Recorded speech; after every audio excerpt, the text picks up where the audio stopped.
we don't want to just set up high on the throne or whatever and just dictate orders and say these are the missions, these are the vision. Like we're also the player of the game. We're the player. We want to be on the field, like living life to the fullest. So I think integrating those two aspects and really getting in a community like this to have different perspectives of those who have been the sergeant, those who have been the general, and those who have been both, and all this kind of stuff to fill in your own gaps. And I think that's why men's circles, men's communities, to level each other up, to identify your own blind spots. And then once you identify them, it's like, okay, what the hell do I do now with it? And then be able to take action. And to add to what you were saying about purpose, is that's one of the biggest things that the masculine energy brings, not only to himself but into the family as well. It's like you're the captain of the ship, and your kids are looking to you for guidance and direction. Your wife is looking for you for guidance and direction. Yeah. And in order for you to be a good captain of the entire ship for the family, like you have to do that within yourself first. So, and that's why you were saying, like I got to take care of me and be able to make sure that I know exactly why I'm here. Hey, everybody. Welcome back to the Mental Purpose Podcast. Look, today's episode is fire. And I know you hear me say that a lot. It is an evolution of my growth as a host and a leader on a mission and a movement. It's the growth of the guests. It's the growth of the movement. It's this energy that it's creating. And today it showed up big time. Let me tell you a bonehead move I made. I forgot to hit the record button today. First time I've ever done that. I've got hundreds of episodes under my belt over the years. And I cannot believe that happened. Well, you're hearing it today because the guest today, Lane Belone, he recorded it on his end just because the universe told him to. His AI was listening. And so that's why you get to hear this incredibly fire episode today.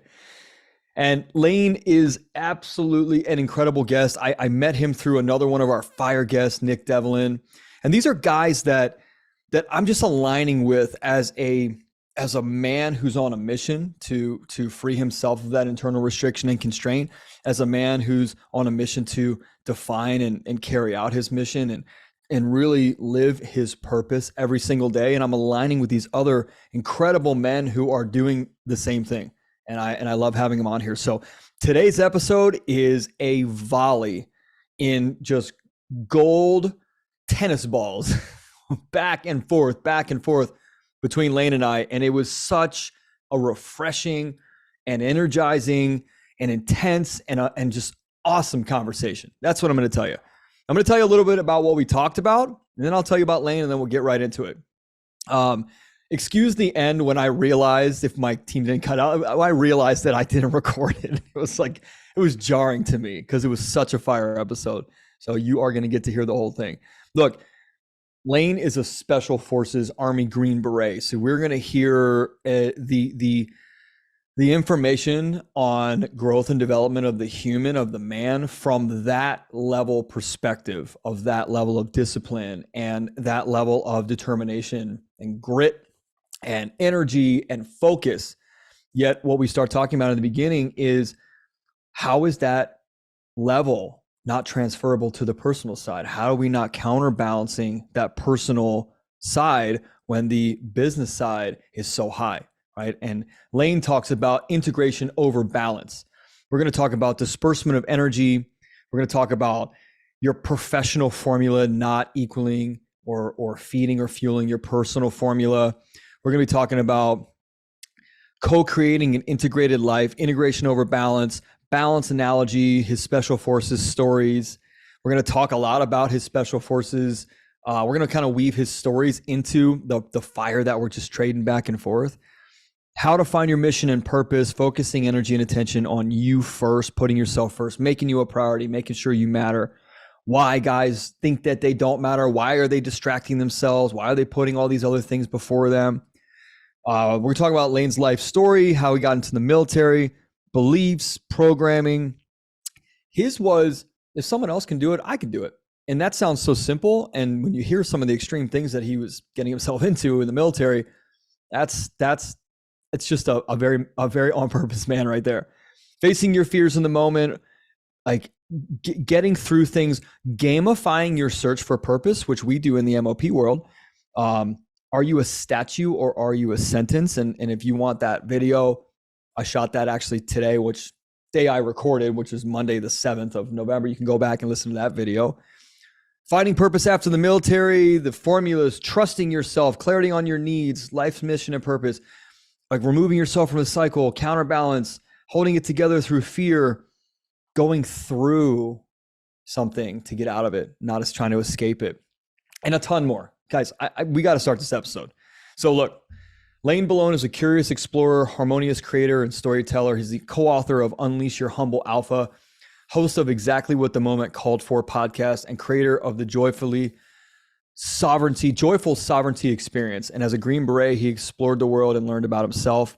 As an advisor, he helps business owners find clarity and purpose, and now he leads himself into unknown territory and shares what he finds. Look, this episode is incredible. Remember, our MOP community, if you haven't joined, please join. There's a ton of free giveaways, free stuff in there, a ton of free resources for you. Our new courses are out.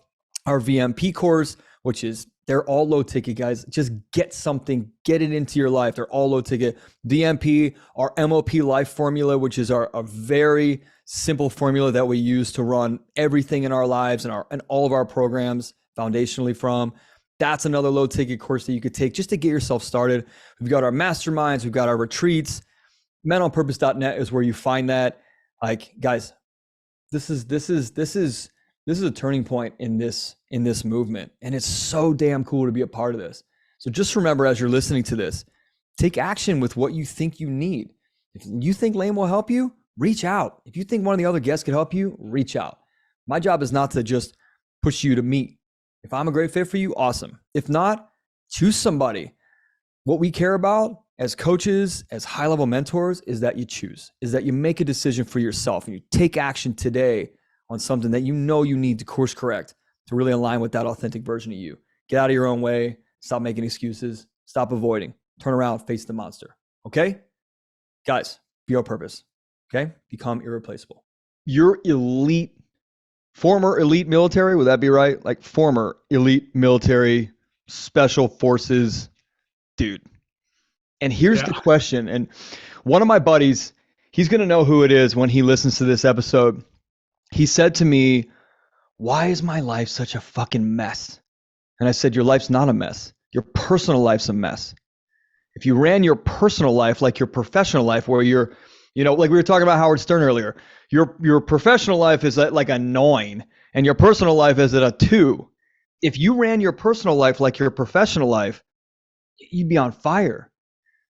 And so I asked Nick Devlin the same thing, the guy I met you with, from. Why are you so elite? How can you be so elite in that professional world, life or death? You're scaling mountains and you're crouching down and building igloos and hunting people down, and there is no letting yourself down or the mission down. Why does that not correlate to your personal world? And by the way, guys, this is what most of you call me about. This is why most of you listen here. This is why most of you are in our MOP community and in our world, because you just have not figured out this formula that works in business yet does not translate or transfer over to your personal world. And that's where I just want to dig in there with you, man, because that's something that a lot of guys are experiencing, you included, at a very elite professional level. Yeah, so actually it's really interesting because I just chatted with a still Green Beret active duty guy. He reached out to me and we chatted just a couple of days ago. And we were talking about this high performance mindset, but not being able to apply it to our own personal life. And a lot of the things that I've done after the military was trial by error, going in blind, similar to other experiences and stories of my life, but just going in and going for it. And to having that courage in a battlefield, where in combat, when life and death is on the line, he was like, "Yeah, this is so much easier to do because it's for somebody else." Yeah.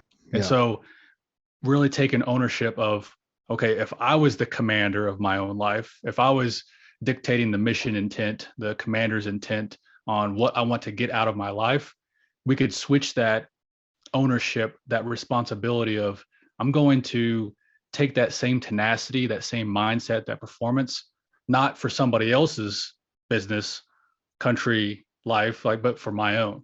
And so that's a really subtle nuance that, we can probably dive into, but I think it's wrapped around ownership of your own journey.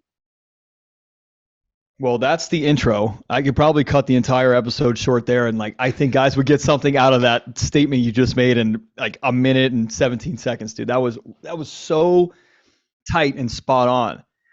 I mean, what do we think it is? I'll give you my own piece of why I was crushing it professionally and losing it personally was I didn't think I was worth it. I thought the mission professionally, like you're talking about professionally, was worth it because it justified my value and it justified my worth and it justified, my identity and it justified me mattering to the world. And I thought without that, do I actually matter? And there's past programming and there's some of my own self-imposed limitations of programming in there. And unfortunately, I ran a good chunk of my life dedicated to exterior influence and goalpost moving to justify my internal value and / my value to the world. And I think that that's probably a pretty common benchmark around a lot of guys. What's your take on that? Yeah, 100%. Yeah, it's like when we don't have that self-worth within ourselves, we try to do stuff in order for us to earn that self-worth. And this is a blessing and a curse, especially for somebody that's a high performer, whether it's business, special operations, or anything otherwise like elite Olympic kind of like level stuff. Yeah. Is that lack of worth, or that I need to earn my place in the world, gets us really, really far. And it's like it gives us that drive, it gives us that tenacity, that energy, that focus and attention towards the thing that we're aiming it towards. But there comes a certain point to where that thing that once was like really good for our journey becomes the detriment. It becomes a single thing that's stopping us from the next level of our greatness. Yeah. Personal greatness. Yeah. And let's dive into disbursement of energy, right? So if we're looking at our life and at us as men, we focus our energy and attention towards one thing. And it could be career. It could be, in my case, it was the military / career. It could be sports for other people, like professional athletes. And so they so directionalize their focus and energy and attention towards that one thing that they're losing out oftentimes on this more holistic aspect of their life, all the other areas in which we can really have an enriching life. And so that's what kind of you were alluding to, is that family life's not very good, or other aspects, relationships are, not very good at all, but we're so tight with this career, we're so tight with business. What's up, guys? I'm so sorry to interrupt the episode. I just need 1 minute to share with you all the new and exciting, amazing stuff we've got created here at Men on Purpose. First of all, thank you for listening to the podcast and supporting the movement we're creating for all the men of the world. Next, you've got to check out our new website, menonpurpose.net, where you'll find all kinds of cool stuff, including links to our podcast and the free Men on Purpose community. You're also going to find our new free purpose-driven formula mini course and ebook, and links to all of our new coaching programs and products. Look, I've had so many of you ask me where to get started with your personal growth journey, or where you can go to level up. So I put this thing together, this free ebook and mini course, and we're going to be talking about and coaching you through a really light version of our purpose-driven formula, which is our foundational formula. And for those of you who are ready now, we got you. Listen up, whether it's becoming the best husband, being the best dad, quitting that job that doesn't serve you, or just understanding how to put you first, we've got what you need to align with your authentic self and find that true fulfillment and live a life with no regrets. Look, we're helping men with structure, support, and sustainability. That's what you've asked for, and that's what we deliver. As we lead you through proven and tested curriculum that focuses on formulas to help you get farther faster. So make sure you go to menonpurpose.net, click the button to download our free, powerful, purpose-driven formula mini course and ebook. And while you're there, make sure you check out some of our amazing products designed to help you find your purpose, stop self-sabotage, and dial in your mindset, skills, and habits to evolve into the best version of you. Why? Because we want you to live and have the best life possible. No regrets. So, mentalpurpose.net, let's get back to the episode. What's interesting is I've been noticing it living in Southern California. I've been noticing it a lot where let's say somebody's got a status quo relationship. They're maybe an okay dad where money sugarcoats, or I call it like a candy shell on a piece of shit, literally. I'm not saying like a actual piece of shit. I'm saying the thing that you have is a piece of shit compared to what you know could be, what you know is possible, and what you know you're capable of actually achieving or producing. And so the money puts a candy shell on things. And the candy shell might be an expensive vacation, an expensive purchase, a vacation. Bills are all paid, landscaper and a house cleaner. And when you have that type of candy coating, you don't have to actually work on the shit that's glaring, the shit underneath the candy coat. And money brings options and opportunity. However, money also creates options and opportunity to not deal with your shit underneath the candy. I've been a guy that's been up and down and up and down and up and down and up. And I know that the man I was before, I knew that if I clawed my way back to having money, I'd be okay. I'd be totally fine, because it wasn't the bills I was worried about, even though I was convincing myself I was worried about being able to cover. It was really, I wanted to use the money to avoid the shit that I did not want to have to face, right? I did not want to have to turn and face that monster and not have the distraction of another dinner out, a shopping spree, a vacation, a new car. Oh, let's get this done. Oh, let's go over here and let's try this and let's try that sport. That was really what I became very illuminated to. And I want to get your take on the sugar coat that money adds to people's lives. And they run it like it's normal. They run it like, no problem. I'm home most of the time. I'm being the best dad I can be. And they're starting to justify in there why they're not the most capable that they can be in their personal life, because the money is providing those options and opportunity to escape and avoid over here in the professional life. Yeah, totally. And I think it goes back to, we don't want to look at what challenge or what thing is being presented in our life. And so I think the conversation could go well with separating it between a man that's well off, and then let's look at somebody that's like, hey, I don't have a lot of money, kind of thing. So the man that's well off, no matter who you are, life has given you the opportunity to expand and grow and to become the best version of yourself. Oftentimes what hinders that growth is that we have blinders on and we don't see what is right in front of us. And so being able to be present as a man, especially in the family dynamic and the personal life dynamic, is one of the greatest gifts that we can tap into, because in the present moment, we're able to then see the subtleties, the nuances. And so whenever you're present with your kids, your wife, your family, and you ask them, hey, how was your day? It's these small inflections of, oh, it's okay. And then, but if we're not paying attention, if we're not present, we think, oh, it's okay. We hear the words okay, but we don't hear the inflection of like, what's going on? Like, hey, did something happen today? Or, hey, what's going on here? So being present offers us the glasses or the lenses to then see what's been right in front of us the whole time. So we're not going to be able to cover up like the extra money or the abundance that you have, which is a great problem to have, so to speak, Sure. But it's these other aspects of nurturing relationships, deepening the connection that you have with people that are most important to you. And oftentimes, because men that are successful, high performing, it's a matter of directing that focus and attention and performance Right. from one thing to, let me center myself with my family and see how I can use that energy, time, and attention to really nail down this family dynamic. Yeah, and that's the counterbalance that we were talking about.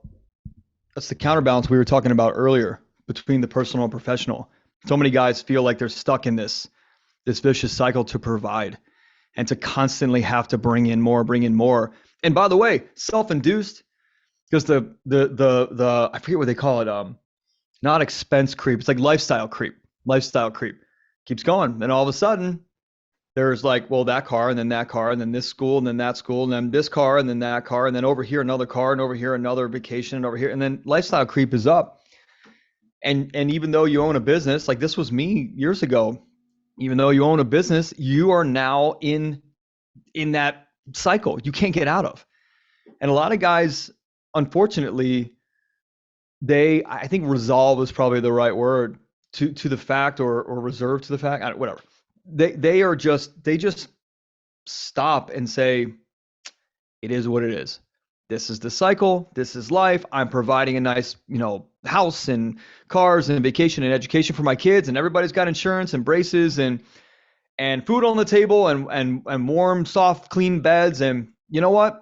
That's a great life. And we've been sold this dream about like the American dream and having all this bullshit, which by the way is someone else's agenda of your life and you're just buying into it. So we've been sold this dream and we start to convince ourselves, because we don't have a formula to get out of that cycle, we start to convince ourselves, hey, this is the dream. I'm living it. I should be grateful. I should be appreciative. Look at the hard work I put in. I built this. Meanwhile, the guy's fucking miserable.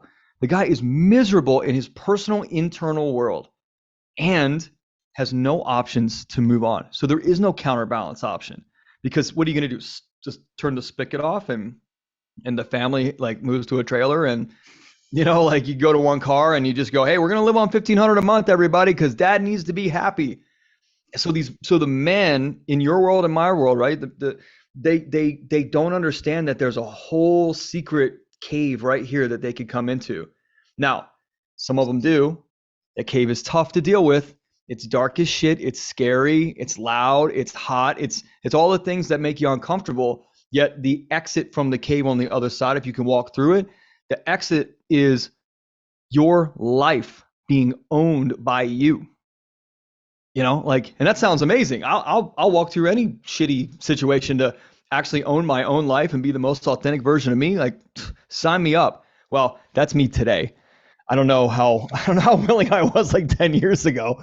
Like, what are your thoughts on that? The cycle that men are in, and that counterbalance between the professional life going this way and providing for the family over here, and how to bring that to a level playing field. Yeah, I think for the man especially, it's about integration of all of these aspects. And so let's just take the two biggest aspects that we're talking about now is, work and personal life. And when we first started out this conversation, it was like not being able to take ownership of our own journey. And you alluded to it just now, is it like the dream life that has been bestowed upon us or been programmed is a life that doesn't have the depth and meaning that we, I think, feel like we yearn for, right? And so to tie it together to what we were previously talking about, when we get present and we have these really enriching, deep conversations with the people that we love, we can co-create an integrated life. And what I mean by that is that when we have these conversations of, okay, what does our life really look like?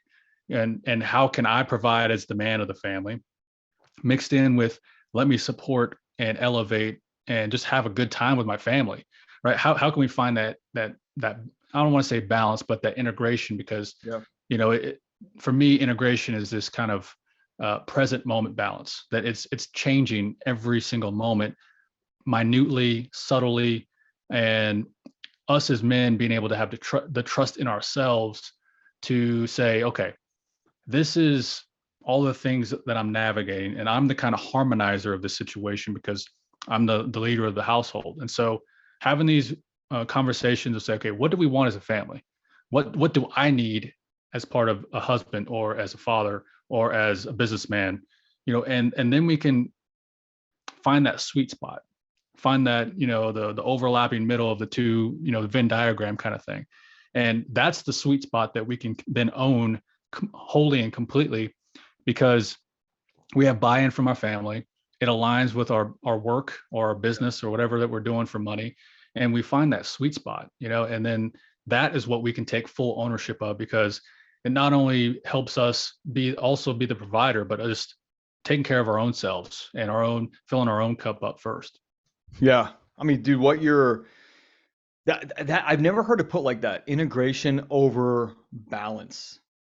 It's really well said. I wrote that down. I was like, that sounds really cool. Over the counterbalance, right? Trying to get this whole thing.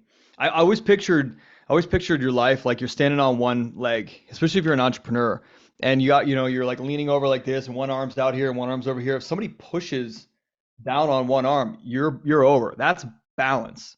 Yet if you can weight out both arms equally in some capacity, you are now counterbalanced to where, you know what I mean? You can sway, you can move in the wind or whatever, forces hit you on you and still not topple like a completely off balance building or a tree or something.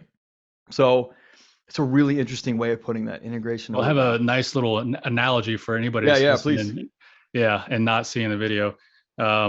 So back in the day, I was on a mobility team in Special Forces, and one time we were navigating these like large boulders over, with four-wheeler, and it was this constant like shift and change of how we were navigating this little terrain. And so at one point, we were four wheels on four rocks, and then every so often, like we'd be on two wheels, and then we'd have to shift our body to lean back to make sure to offset the balance of the actual ATV. And so as we were moving forward, that dynamic shifted all the time. And sometimes I was, leaning way back, and sometimes I was leaning way forward to the left and to the right, and really just being able to navigate moving forward. And so that's how I view it, is that when we master our body, master ourselves, and master, the vehicle that we're on, then we're able to navigate much difficult terrain that most people couldn't. Yeah. I think I find that what's that little thing called, like a plumb bob, right? That you drop down. It's like a pendulum. Like there's one at the observatory here. There's this cool pendulum that it's always swinging, and every hour it knocks over a little tile for the hour, and like at the top of the hour, and it's so interesting. And I think about that thing, and I go, I wonder how to get life to swing like that, to where if I spend 6 hours on my business, it's not then I got to go spend 6 hours with my family.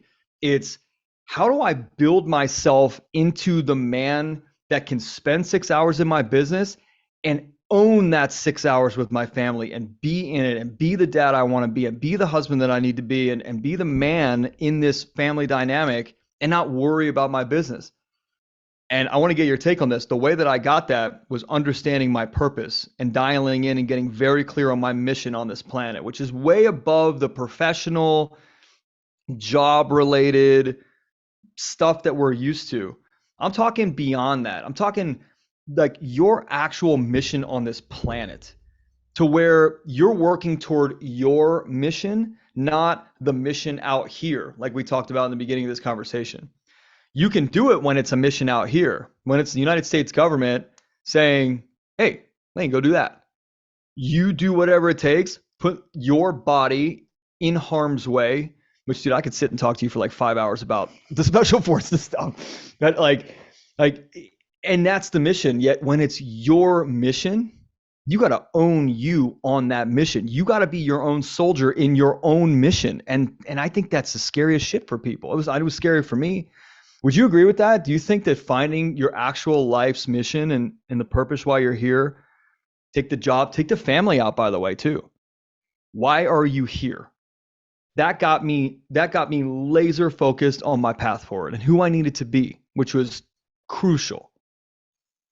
Yeah. So when you're a sergeant your whole life, I don't want to say following orders, because that just sounds, not like the correct way to say it, but like you've been crushing it under somebody else's mission, vision, changing that mindset to becoming the general, right? The one who gives orders, or the one that creates the missions.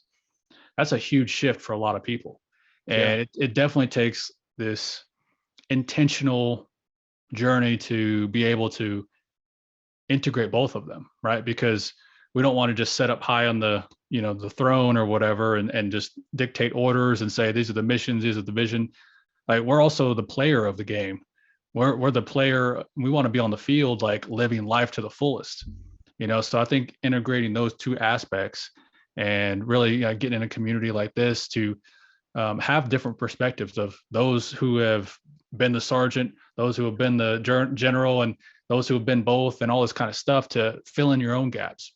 And I think that that's why men's circles, men's communities, to level each other up, to identify your own blind spots. And then once you identify them, it's like, okay, what the hell do I do now with it?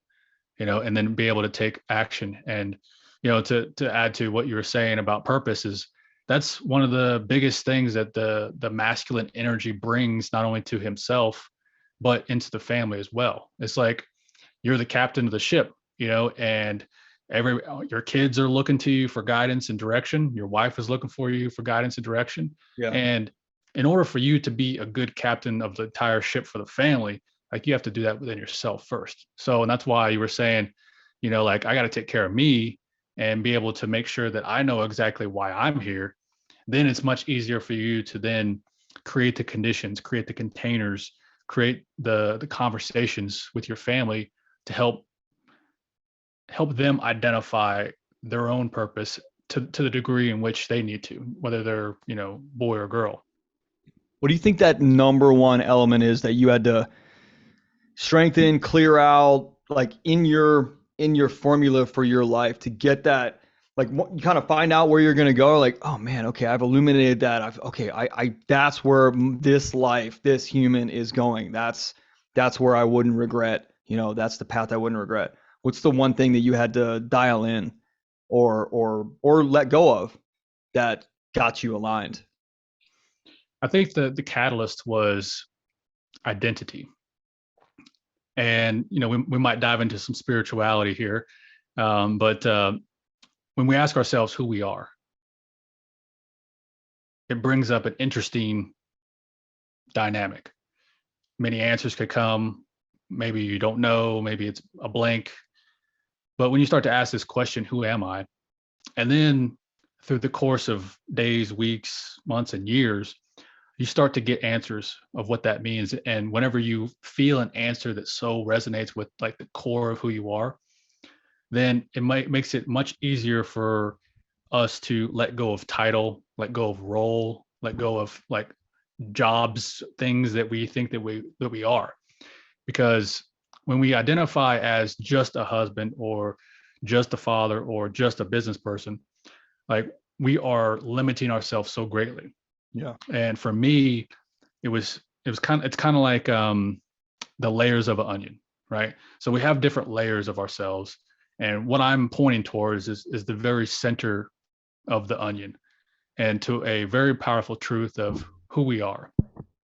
And the more that we journey towards that truth of the center, the easier it is for us to then shift and change all these dynamics of, okay, this is the kind of father I've been for 5 years, 10 years. This is the kind of husband I've been for 10 years. And I can start to loosen up my grip on, this is who I am. And then be able to shift my perspective and then start asking myself, okay, what kind of actual husband do I actually want to be? And then having conversations with my wife. Okay, what kind of husband should I be? What kind of relationship can we have? And then through that loosening of these heartfelt conversations, it makes it really easy for you to then make these powerful shifts just like that in the matter of days and weeks. And of course, you're going to continue to shift and everything as you move forward.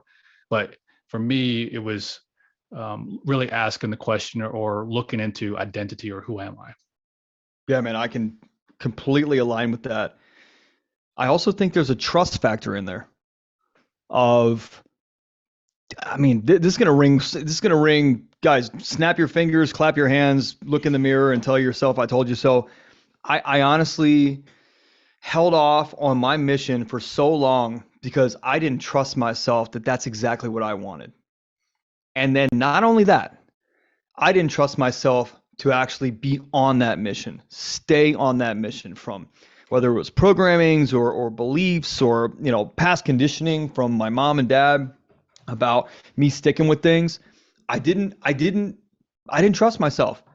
I trusted myself in one thing: making money and making my identity around money and making sure that I was important because of the amount of money that I had, and making sure that I was safe based on how much money I had, and making sure that I had options and opportunity and I could avoid shit because of the money that I had and the success and the trophies and the bullshit, which are, by the way, are all in a dumpster in Baltimore or in a landfill somewhere. Because when I left my house last year to move here, my wife looked at me and she's like, "You want to keep all these things?" And I said, "No, because it represents a guy who needed those for his life energy, for his formula, for his validation that he was okay today. Because tomorrow is a whole new day where my sheets felt like concrete." And I'm sure you've had those days where I'm like, fuck this, man. The anxiety's kick in, the adrenaline's kick in, the cortisol's kicking so hard at 6 a.m. I'm like, I don't want to do this. That's the real me, right? The authentic me. And I think there's a difference between the authentic and the natural, where the authentic says, I don't want to do this anymore. And that's the resistance that you feel. And the natural brain says, but you got to, because you're nobody unless you do. And I fought that shit for so long until one day, you know, running my coaching business for years at this point, COVID hit. I just bought this Mental Purpose podcast, realized it was a total piece of shit. I was going to have to redo everything. And I'm like, oh my God. And we're in a pandemic and we got a 1-month-old at home and my daughter's 4. And my wife was, you know, carrying the little baby around and she's like, you better figure it out. And I think for the first time I looked in the mirror and I said, bro, this is not about money. This is about message and mission. Can you trust you on this mission? And I cried, man. I cried for like hours. I guess still brings me to tears a little bit today because I thought, like, am I worthy enough to lead a mission like this? Am I the man that other men will actually follow? Am I the general that can give orders and other guys are going to be like, fuck yeah, man. Like, I didn't trust any of that stuff. And I thought that if I leave this other identity as a realtor behind and all the money that I can make to actually follow my own dream and put me first and make me a priority, that sounds fucking crazy. You know what I mean? It's like, sounds so sane to you and I today. And like, that was what I had to do. And the number one thing I had to do was I had to pull my identity off of being a real estate agent who was top producer, or a top producer, wasn't the, and focus the trust on me and following this mission blindly that the universe said, hey, this is the direction. It's going to be dark and scary and fear and hot and nasty. And it's going to take a couple years. And dude, I promise you, if you stay on this thing, you will never look back. And like, that's today. And I, you know, I was telling you, I was on fire, like taking these calls with people this morning who were like, man, I've been listening to your podcast, or I'm in your group and I got to work with you. And I really need to be a part of your world. How do I do that? And it wasn't even like a sales call. It was like people would get on the phone and say, I want to work with you. How do I get signed up? And that comes from the two things we just talked about. The identity that I let go, the identity that naturally was, by the way, naturally was just like authentically there actually. And then the trust behind the steps forward, which if you don't own your own mission, I think those two things are going to be major blockades to actually starting on the mission, or they're like barriers to entry. You got to be your own general and your own drill sergeant, you know, and your own cook and your own support system and your own medic and your own, right? Men on purpose step up and advocate for themselves, just like the soldier does. You don't have anybody when you're out there in the middle of fucking nowhere. You take care of you. So dude, that's it's cool to know guys like you because we're on very similar missions. And it's nice to meet other guys that are just in this beautiful authenticity of themselves and their energy, you know?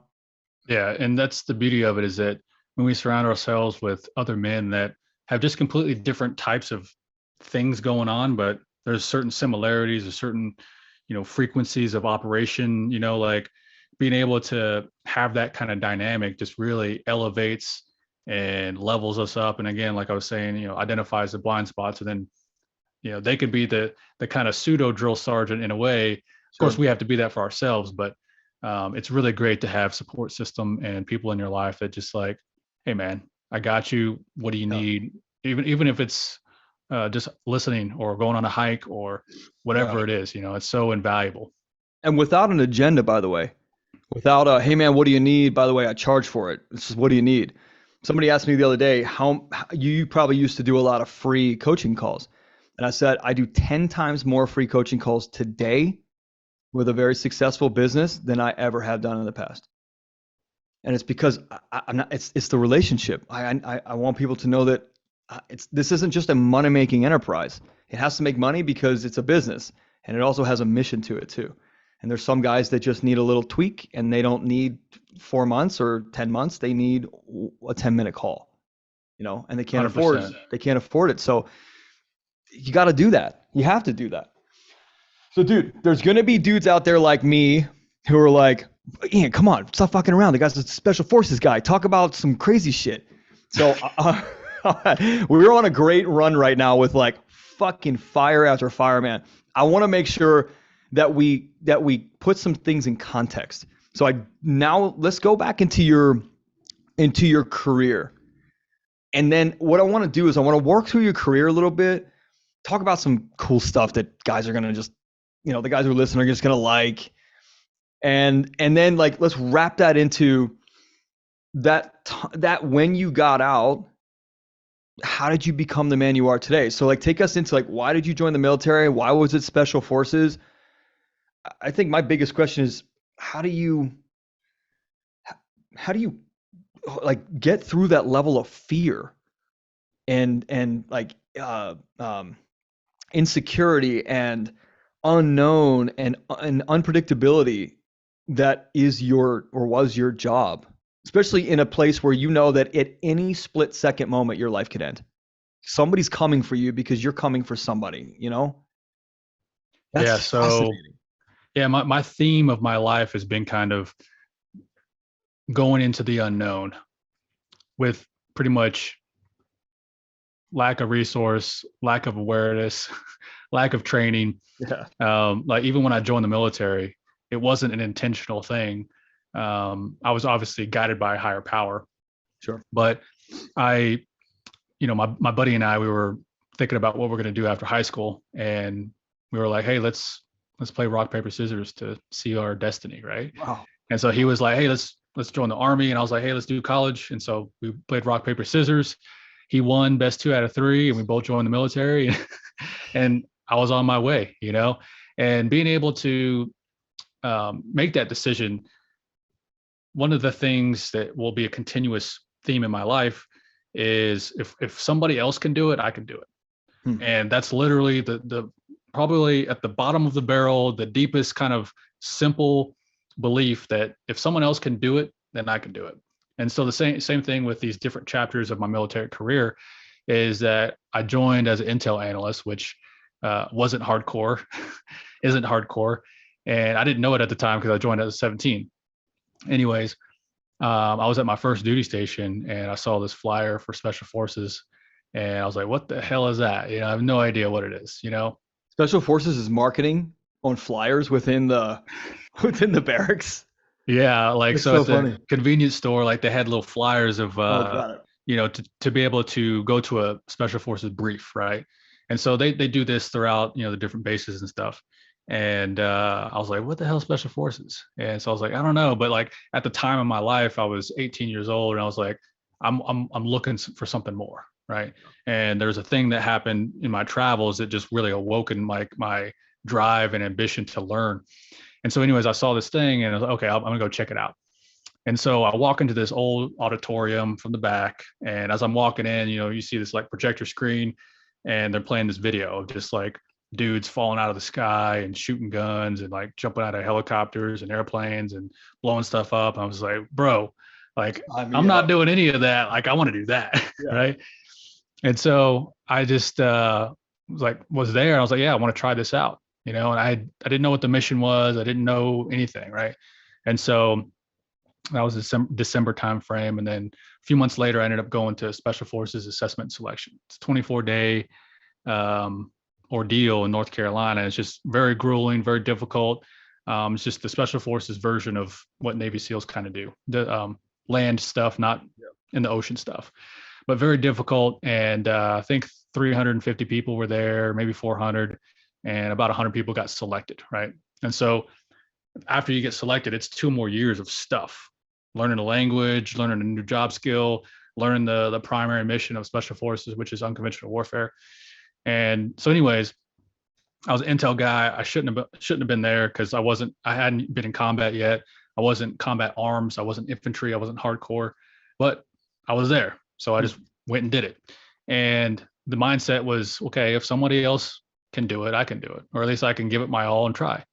And so this theme throughout all these different missions and these different things that I learned, whether it's becoming a level 1 sniper, physical and technical surveillance, reconnaissance, did close quarters battles stuff, different types of missions, so it was the belief that if someone else can do it, and if they know exactly what they're doing and I can learn from them, I can probably do it. I may not be the best in the world, but I can be very, very, very good.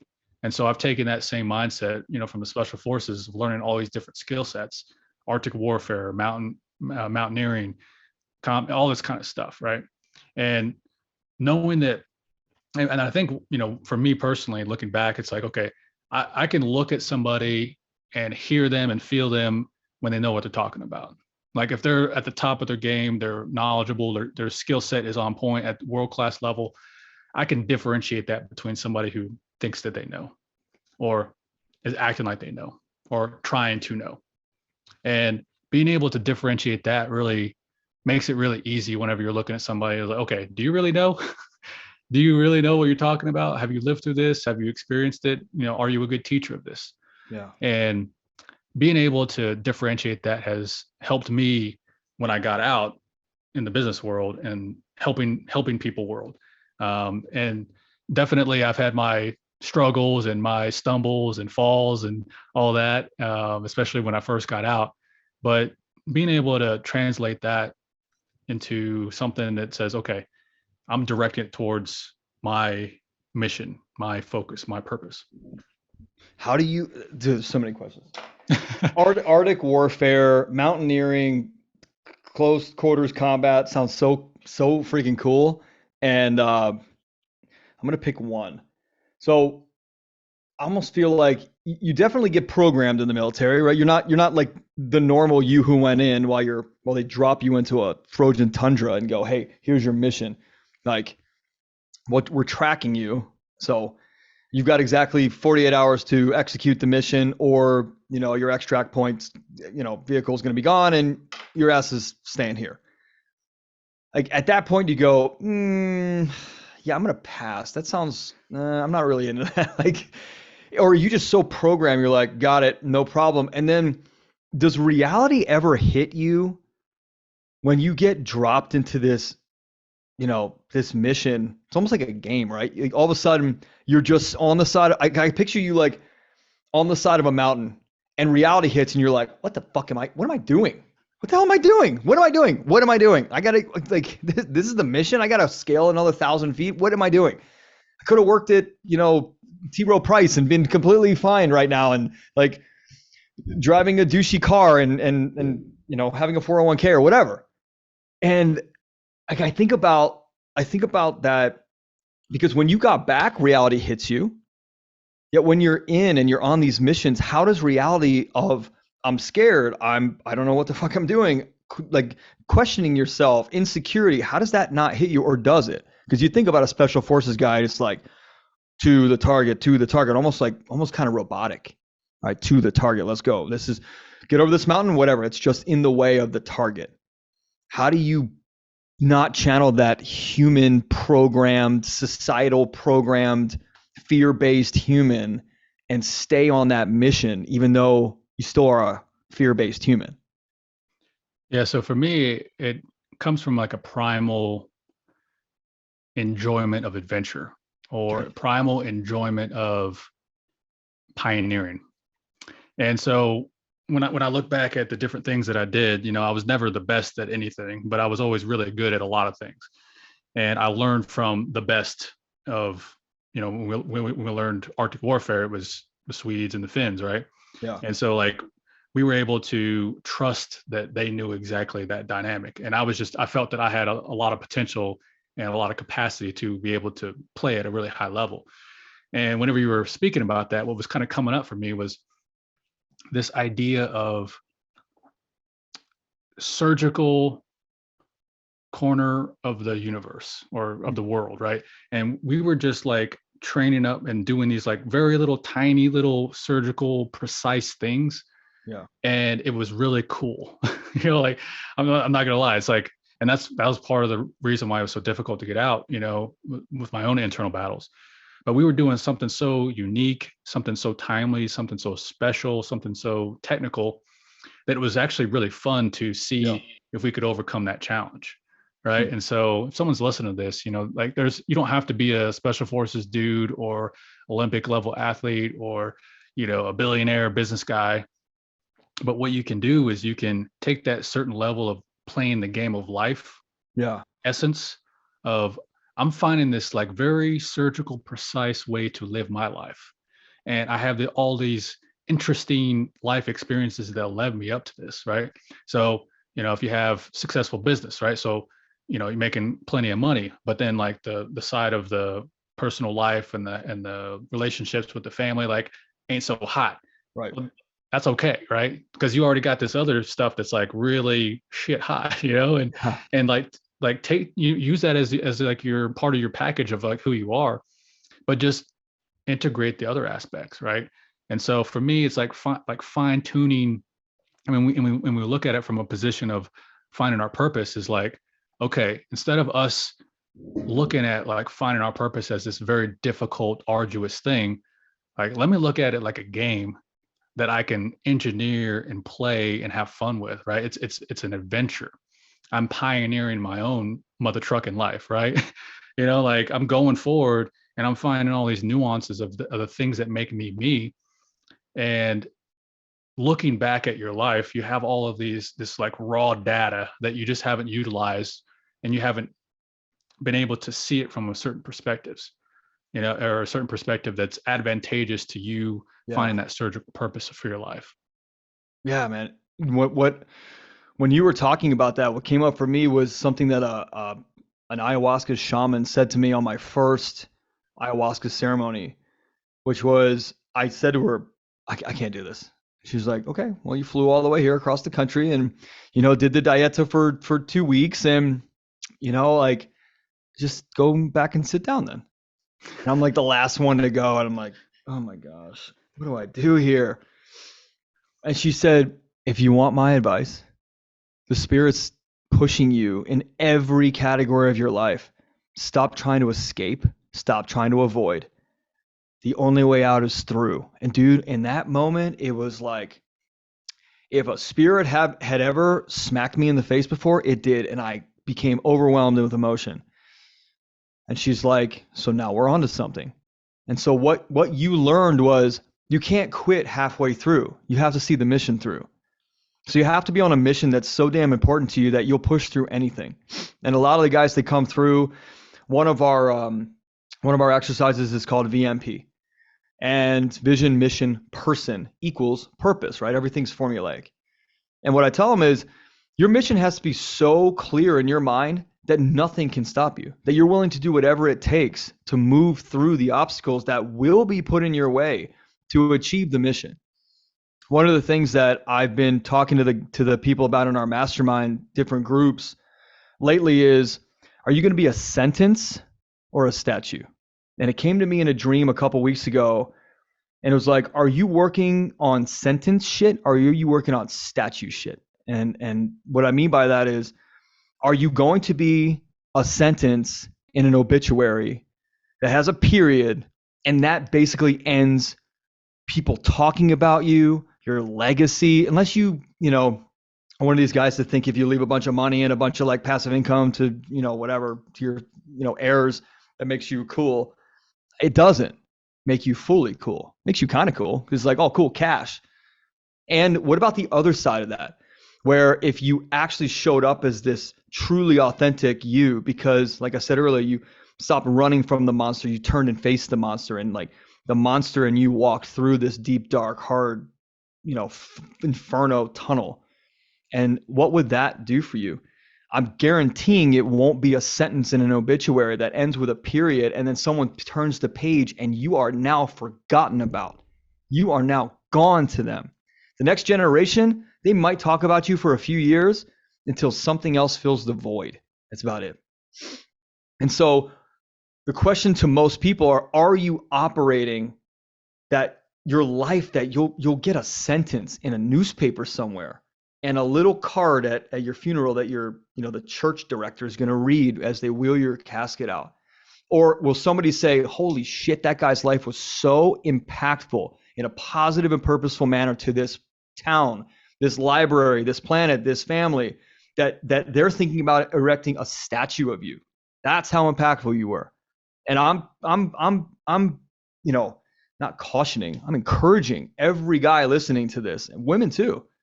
If you don't think that your mission is big enough to where somebody might erect a statue in a town square somewhere, then you are living a sentence life, following a sentence mission.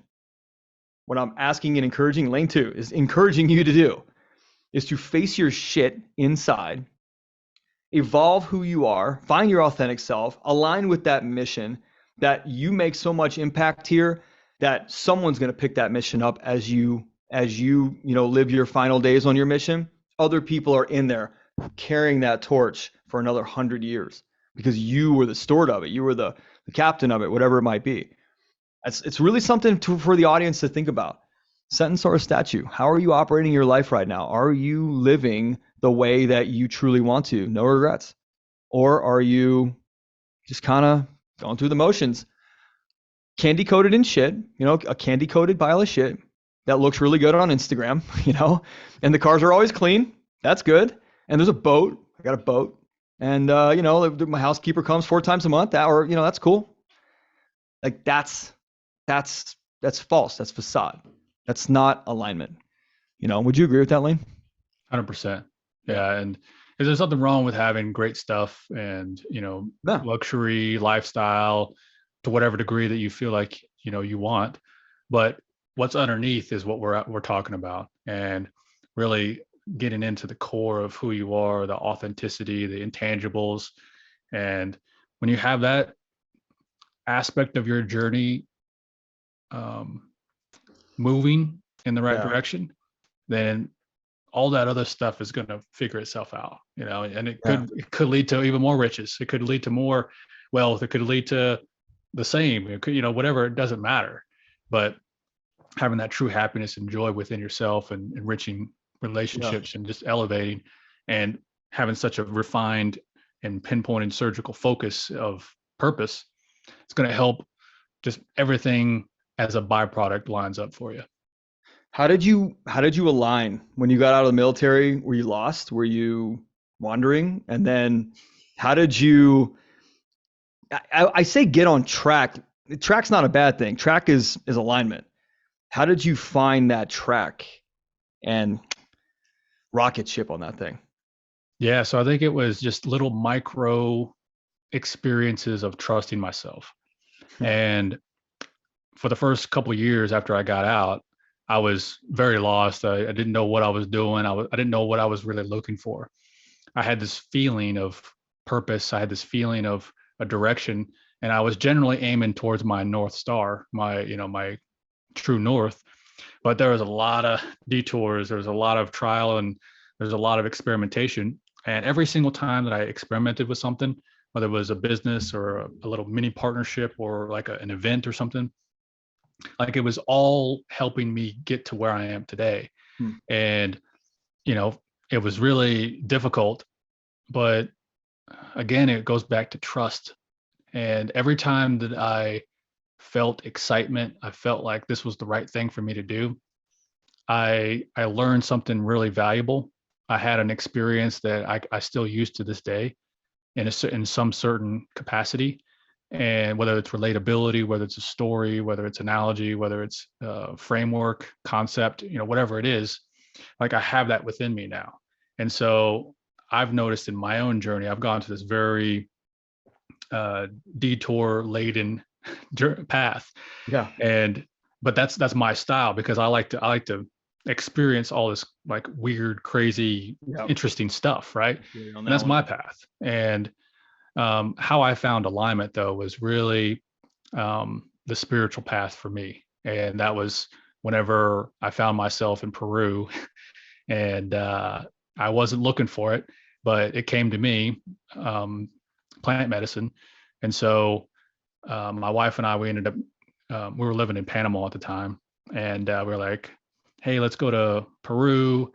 And some friends of ours down there, they had just gotten back, and this is a little while after we were there, and we were having this conversation. They were telling us about this is what we did. We did with the Machu Picchu. We had really great time, all this kind of stuff. And long story short, I ended up going down there, my wife and I, and that's where I met my business partner. Hmm. And during that time, we were like putting together the itinerary. There was this thing called a Wachuma ceremony, and I was like, I have no idea what that is. I don't know what plant medicine is. I've never heard of ayahuasca. And again, dude that's going blind and pretty much everything he's going he goes towards, right? And so, anyways, like months after we had booked everything, we found out that the Wachuma is a San Pedro. It's a plant medicine, cactus. And I was like, oh, okay, cool. I guess that's what we're gonna do. So Yeah. instead of it just being one, it was 3 ceremonies plus ayahuasca and this 8-day retreat, and it was like hardcore. And yeah, but it was what I needed, and there's so many powerful journeys, not only that time but many times after that just really helped me point my finger towards myself and get to know myself better. And so again, kind of goes back to identity, being able to find those questions that I needed to ask myself. And that's what I feel, helped me get to that ultimate alignment, ultimate coherence, ultimate harmony within myself, amidst all of these other aspects that were, that are my story, the special forces stuff, the spiritual stuff, all these different experiences that, made me who I am today. And my perspective is that I just keep on the journey, keep on the path, and just continue to realign as I move forward in the present moment. Again, like the example, I'm not a static dude on an ATV. Like I'm going to be moving through life. Yeah. I'm bobbing and weaving, moving and shaking, doing stuff and not doing stuff. So it's always evolving, perspective and unfolding of the journey. How did you not get stuck in the comparison to other people? Was that something the military helped you learn, or was that something you had to move through? Same thing, because your process is different than my process. My process is different than the next guy's and the next guy's and the next guy's. And the design of your life is whatever its design is. You're the one that affects it. You're the one that takes it out. And then whenever you kind of release and surrender, it just falls back into place. Like it's always aligned until you move it. And that's the way I felt after my first. And by the way, this is not a plug for ayahuasca. It's just you and I just shared this in common. After my first ceremony, I realized that the results of my life were completely my fault. And I stopped blaming the past, and I stopped blaming mom and dad, and I stopped blaming the situation, and I stopped blaming, and I just I felt this incredible pressure and tension for a couple hours during that ceremony, where it was the universe saying to me, or the plant really saying to me, it's you, dude. It's almost like the way I equate it is I felt like somebody was like pushing my head into a tank of water, and I'd come up, like torture almost. Like, do you get it? And I'm like, I get it. Back in. Screaming like the camera. You can see the camera up underneath and the bubbles are coming out. Head back up. Do you get it? It's your fault. Your life, your results, your fault. I get it. Back in. Right? Until it really clicked. And I was like, oh my God. I hate my life and it's my fault. I'm miserable as a human being and it's my fault. I hate this business I'm in. I feel replaceable as a husband and as a leader and as a business owner. And that's my fault. I'm failing as a husband, and that's my fault. I'm not the best dad I can be, and that's 100% my fault. And when I was done that like torture, that's what I equated to it. It wasn't like that. It just kind of was. That's how I describe it. Um, my life changed, and I started looking at things from a whole new lens, like you talked about earlier. Like the lens got clear, and I thought, ordinarily I'd blame this person for being late, or I'd the home inspector did this and that's what cost us the deal. And I started taking shit on like it was all on me. That deal to close 100% on me. And I'd call the other agent and I'd go, hey man, I'm going to make sure this fucking thing closes because I want to make sure that you look like a rock star too. And I started adopting that attitude and my life changed. And this whole space as a expert level elite coach opened up because I was owning shit, owning it. So I love the way you describe that, man. I don't even know how long it's been. My timer's off. Bro, you and I think it's been like an hour. Let me look. Yeah, I think it's been like an hour. Dude, this has been a very cool conversation, man. A really cool conversation. I love authentic alignment like this, where we can just spit this game from a very authentic foundational place and like somebody out there got something today. We can be 100% confident, sure. Somebody is staring at their phone or their radio going, oh, I think they're talking to me. Right? Clearly they're talking to me. Bro, I have so many more questions for you about special forces and like riding ATVs and shooting things. Let me ask you real quick. Get to the personal development for a second. Is the mission, are the missions like various and they could be like, watching somebody or taking somebody out or placing a tracker on somebody's car, like the movies or like the Bond video games? Like it could be all of those things, or did you focus on very specific type missions? Yeah, so there's several different types of mission sets, and each special forces group has their own geographic area of responsibility. And so different groups, one group's for Africa, one group's for South America, one group's for Asia. And within that, so that kind of dictates the kind of missions that area of the world needs. And then from there, there's these different kind of missions of some training missions, some reconnaissance missions, some preparation for tier 1 missions, all this kind of different stuff. And within the special forces, there's different types of teams. So there's reconnaissance teams, there's scuba teams, there's Halo teams, there's different kinds of team mobility teams.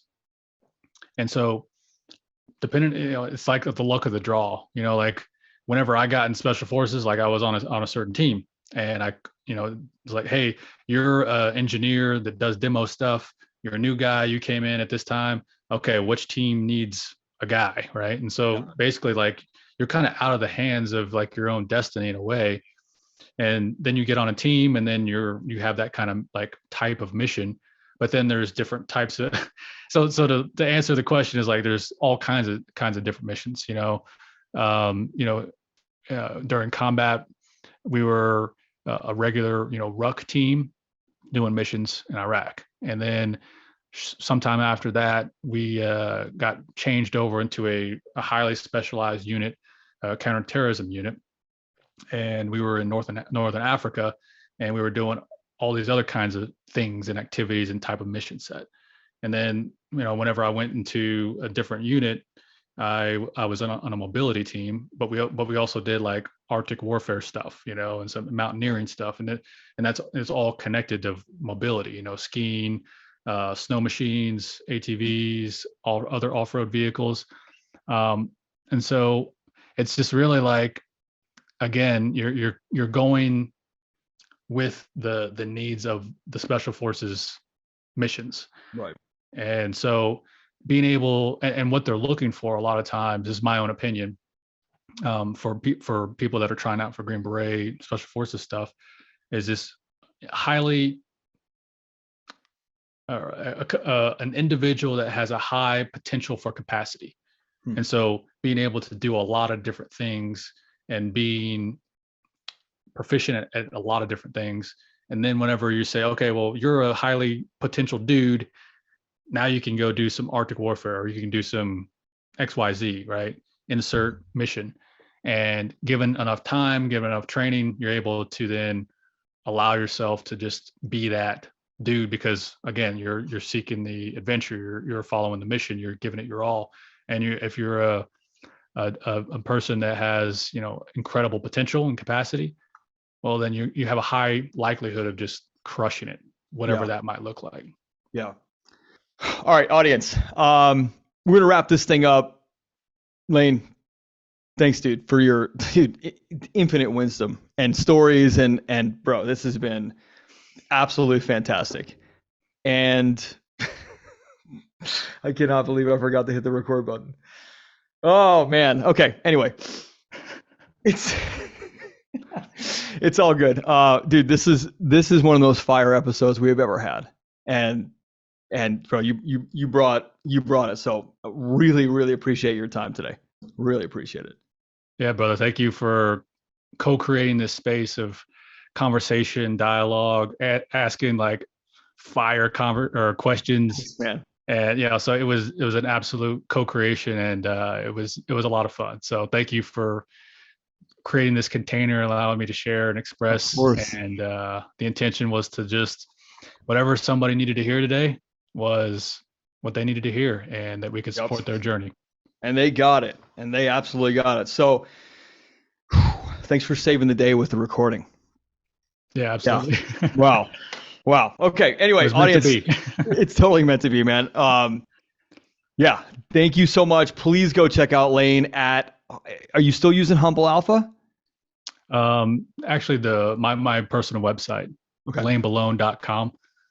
And on social media at Increased Freedom. I'm mostly on Instagram, but if anybody's interested in any of my what I'm up to, lanebelone.com is a really good central hub of different stuff.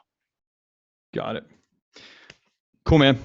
Audience, thanks for listening. Remember to check out menonpurpose.net for all the show notes, all the information. You're not going to see this thing on video, so don't ask. It's not recorded on video, so you can't see it.